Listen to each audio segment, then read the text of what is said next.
سلام ګرانو دوستانو، نننۍ ویډیو کې به زه تاسو ته د نړۍ تر ټولو مشهور ساينس پوه انشټاین څلور هغه کارونه وړاندې کړم چې د نړۍ 99% خلک یې په انجامولو د ناکامۍ سره مخ کیږي. هغه وایي که غواړئ چې ذهني سکون، بریا او خوښي ته ورسیږئ نو هیڅکله سهار وختي دا څلور کارونه مه کوئ. نو راځئ چې یوځای دا مهمې خبرې واورو او خپل ژوند ته یو مثبت بدلون ورکړو. لومړی کار، منفي سوچ مکوئ. که سهار له دې فکر سره پاسئ چې زه نشم کولای، زما ژوند خراب دی یا هیڅ ښه نه کیږي، نو یقین وکړئ دا منفي انرژي به ټوله ورځ در باندې واکمنه شي. انشټاین به ویل مثبت فکر د مثبت ژوند پیل دی. سهار چې له خوبه پاسئ درې شیان له زړه ووایئ: زه شکرګزار یم، زه کولی شم هر څه چې غواړم، زه د بریا مستحق یم. داسې مثبت جملې ستاسو ذهن، روحیه او ورځ ته بله بڼه ورکوي. دویم کار، بې هدفه مه پورته کیږئ.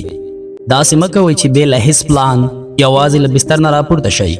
انشټاین باور درلود چې هر ورځ باید د یو هدف لپاره پیل شي. سهار له ځان وپوښتئ: زه نن څه مهم کار کوم؟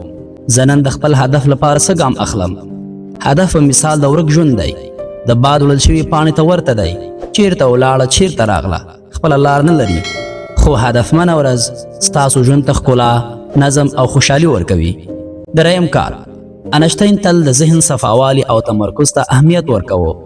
که د انشټاین دا جمله موږ په اوسني وخت کې مقایسه کړو نو د مثال په ډول یې داسې ویلی شو: سهار د سترګو له پرانیستلو سره موبایل ته لاس مه وروړئ. موبایل مو ذهن ته بې اهمیته خبرونه، منفي خبرتیاوې او د نورو ژوند پرتله راولي. دا عادت ستاسو د ورځې تمرکز له منځه وړي. انشټاین به ویل ذهني صفاوالی د سهار له سکوت څخه پیلیږي، نه د معلوماتو له بمبار نه. نو سهار لږ تر لږه 1 ساعت له موبایل څخه ځان لرې وساتئ. د همدې فلسفې بر بنسټ سهار له موبایل څخه لرې اوسېدل زموږ د سکون لپاره ډېر مهم دي. څلورم کار، سهار بې له مطالعې مه تېروئ. انشټاین به ویل زما د پرمختګ راز دا دی چې زه هره ورځ یو څه نوي زده کوم. که تاسو غواړئ چې هره ورځ یو ګام مخکې لاړ شئ نو سهار لږ تر لږه 10 دقیقې وخت ځانګړی کړئ د مطالعې یا زده کړې لپاره. دا مطالعه کیدای شي د یو کتاب څو پاڼې وي یا د یوې نوې موضوع په اړه زده کړه کول وي. مطالعه ذهن ته تازه هوا ورکوي، د فکر کولو نوې لار خلاصوي او ستاسو پوهه ورځ تر بلې زیاتوي. انشټاین باور درلود چې زده کړه یوازې د ښوونځي تر وخته پورې نه ده، بلکې دا د ژوند تر پایه دوام لري. نو سهار له مطالعې پیل کړئ، که څه هم یوازې څو جملې وي، خو دا به مو ورځ لا پیاوړې او روښانه کړي. نو په پای کې ویلی شو که غواړئ لوی بدلون راوړئ، سهار مو داسې پیل کړئ: مثبت سوچ وکړئ، هدف ولرئ، مطالعه وکړئ او حد اقل 1 ساعت له موبایل څخه لرې اوسئ.